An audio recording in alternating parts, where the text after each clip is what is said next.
Hi! Today on Araw-Araw Filipino, we will learn about questions that start with why or bakit. We will also learn how to answer such questions.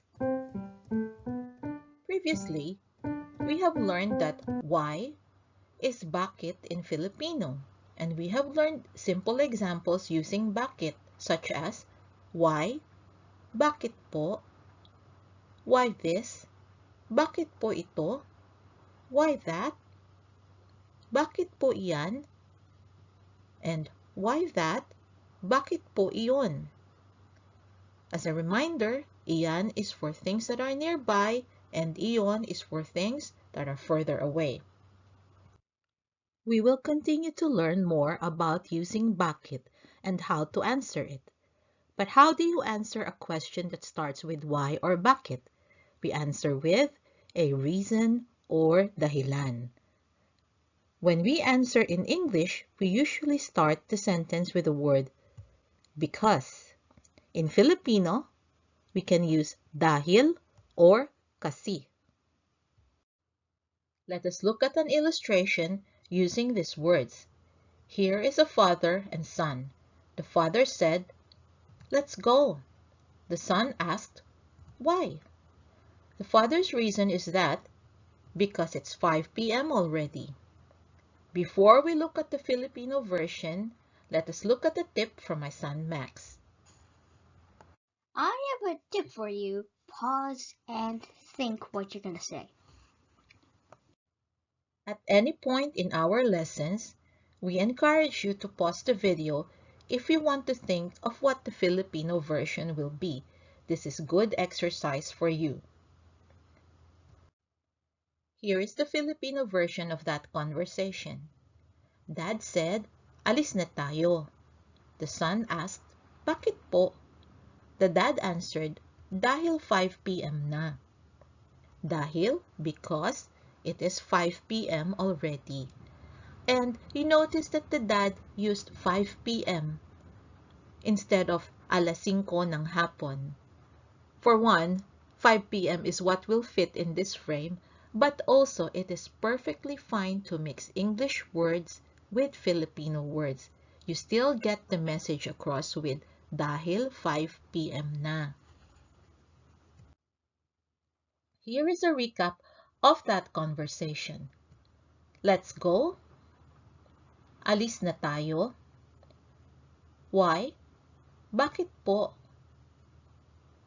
Because it's 5 p.m. already. Dahil 5 p.m. na. Another version of this answer is dahil alas 5 ng hapon na. In a previous lesson, we learned about the times of day in Filipino. Here they are. And as you can see, 5 o'clock is alas 5. Now remember in that conversation, the father said 5 p.m. PM is what? Afternoon. So, afternoon is hapon.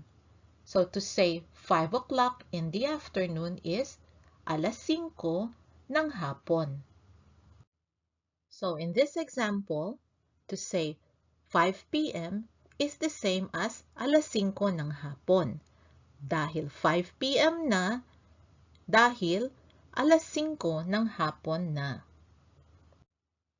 Here is a second version of that answer because it's 5 p.m. already.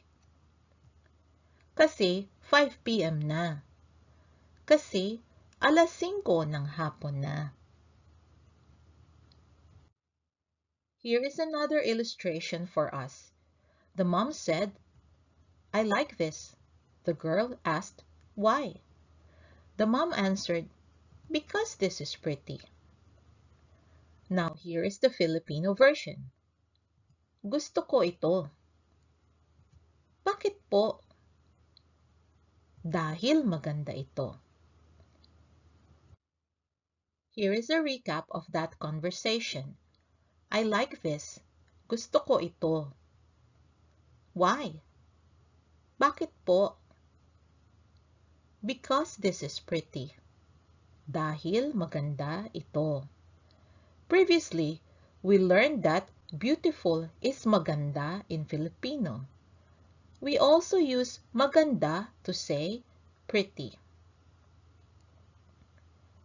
Here is the second version of that answer. Because this is pretty, kasi maganda ito. Let us talk more about the reasons that we give when we answer the question why or bakit. When the reason is because of something, we say kasi or dahil sa. When the reason is because of someone or a person, we say kasi si or dahil kay. Let us look at an illustration using these words. The mom asked, "Why are you sad?" The daughter answered, "Because my toy is lost." Because of Jack, it is lost. Here is the Filipino version. Bakit ka malungkot?